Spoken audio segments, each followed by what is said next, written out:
Hello everyone, good morning, good afternoon, good evening sa ating lahat mga OFW saan man sulok ng mundo. Ayan na guys. Ayun nga guys, nag-almusal pa rin ako ng kape. Nagluluto ako ng sarap ngayon. Fish head, potato, at saka tomato na maraming luya. But before that, magpiprito muna ako guys. So, umpisa ko na kahit na nag-aalmusal na game.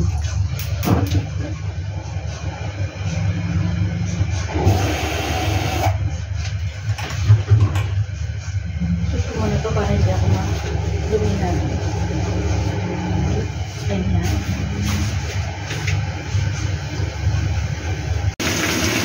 So, ayan na. Piniprito ko na muna siyang ganyan.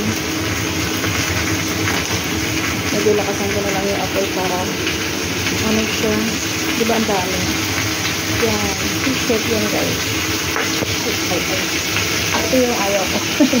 Yung pinuputok-putok. Pero konti lang yung mantika na nilagay ko.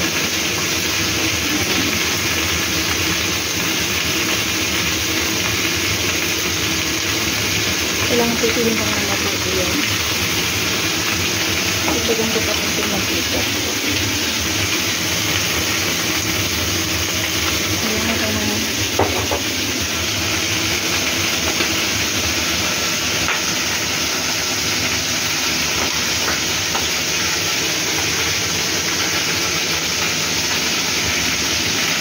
Yan, ganyan ako mag-prito. Medyo malayo-layo ako dyan.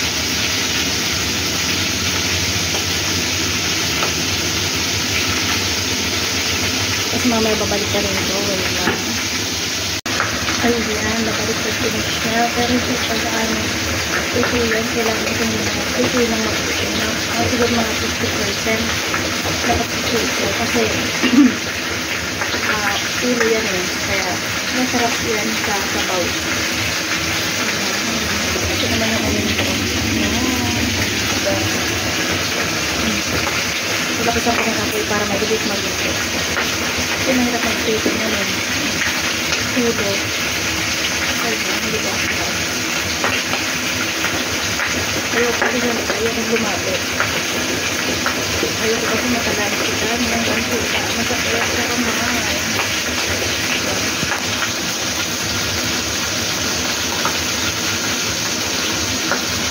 Ginamihan ko na siya ng tuya para masarap-sarap naman. Hindi ka malangka. Hindi ko alam kung anong tawag dito sa kanya. Basta fish head yung pinaluto sa akin. Fish head soup. Tomato and potato.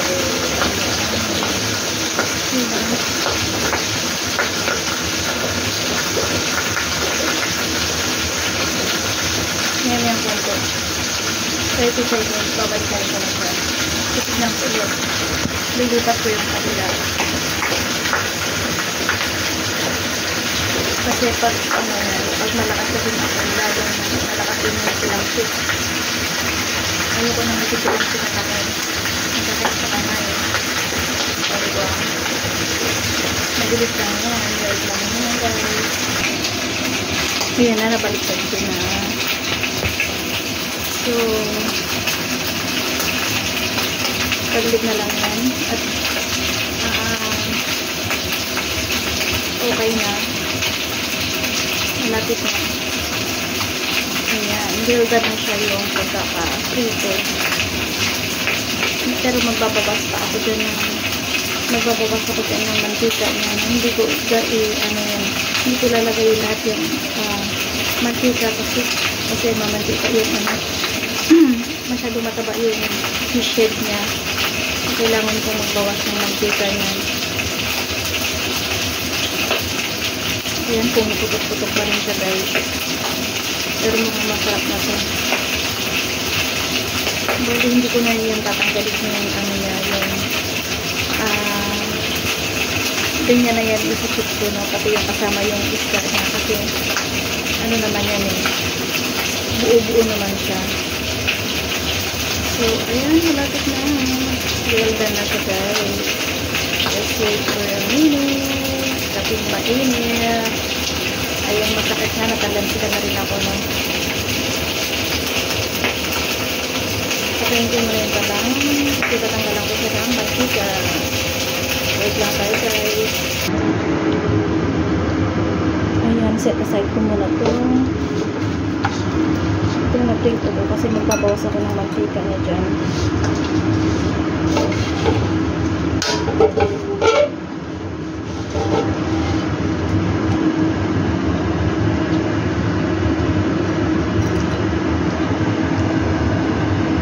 Yan, di ba? Well done naman yan. Magkakaprito. Kahit kumuputok-putok yan.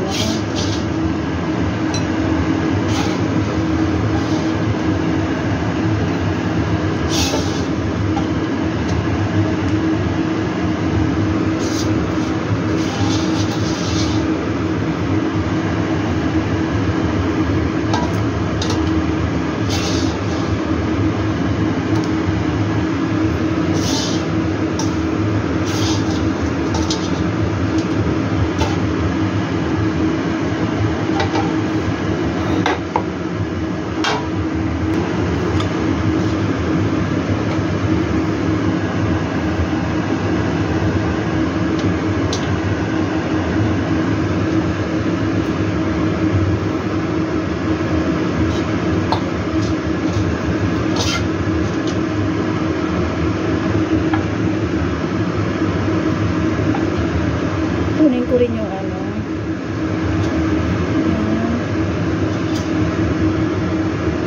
Ayan. Ayan na siya.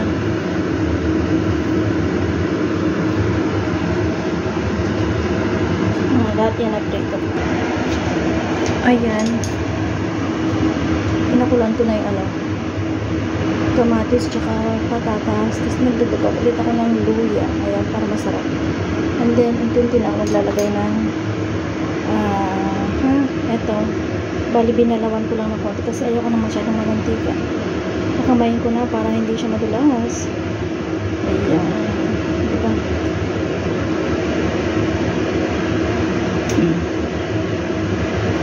Paibabaw lang natin. Pakulan lang natin siya ng 30 minutes is okay na siya.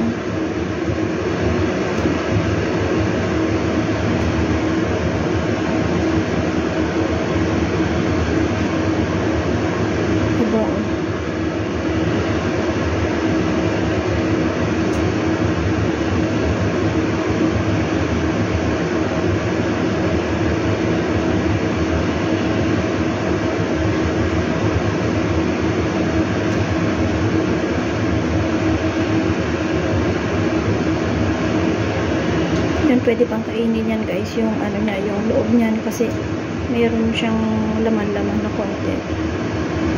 Ayan, sarap niyan.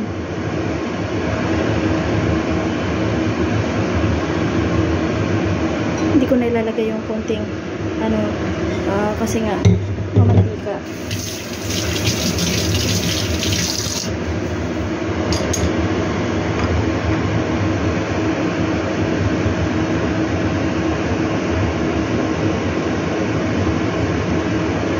Ayan, takpan muna natin. Yan lang natin siyang kumulo. Ganyan lang para nakikita ko yung pagkulo dyan. Ayan, wait lang. Ayan, ang ganda ng pagkakulo-kulo niya. O, diba? Masarap. Kasi nga, tignan nyo guys, nagbago na yung kanyang kulay. Kasi nga, ayan o. See, diba kasi naprito siya. Ganyan guys, pag napiprito siya talaga ng maayos. Ayan.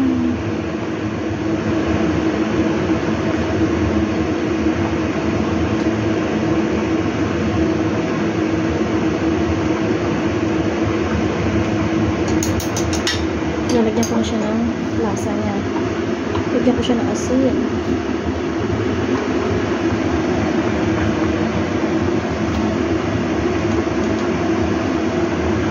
Ayan, magtagdag na lang tayo pag ano na siya.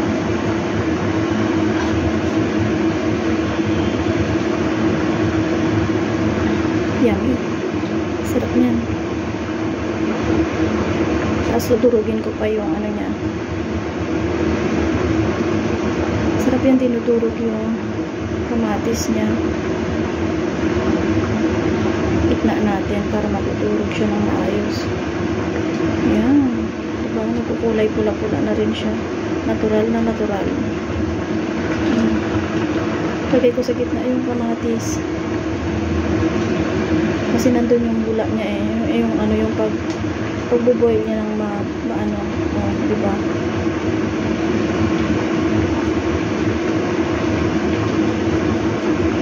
See?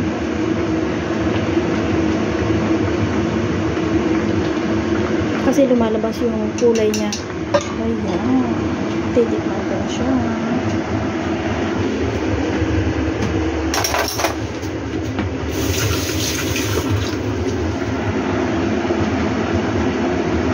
Titikman ko na siya.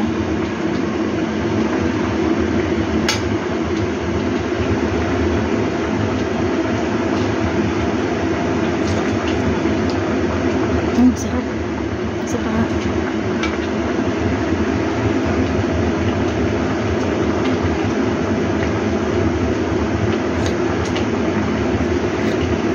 Natural na natural. Isa pa. Dito naman sa kilid.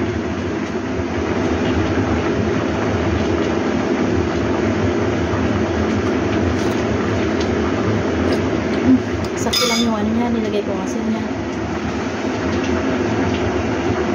Ayan, ganyan lang siya. Medyo hinaan ko na siguro yung apoy para hindi naman maubos yung sabaw niya. Kasi sabaw yung masarap dyan. Titignan ko kung okay na din yung ano. Medyo matigas pa yung ano niya, patatas niya. So, hinaan ko yung apoy.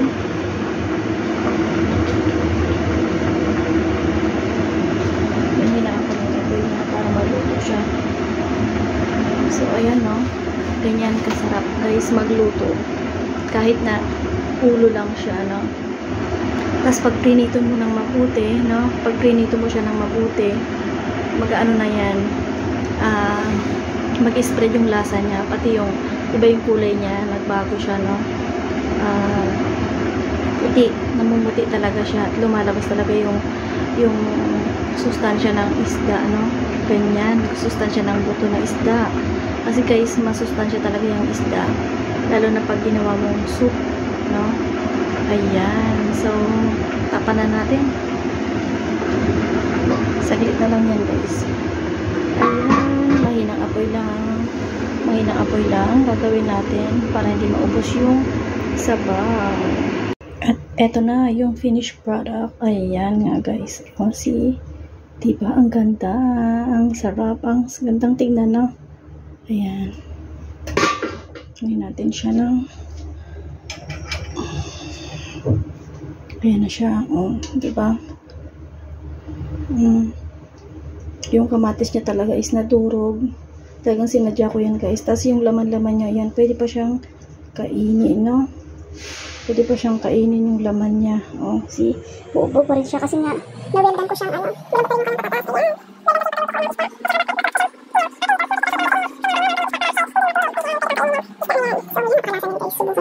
Promise, masarap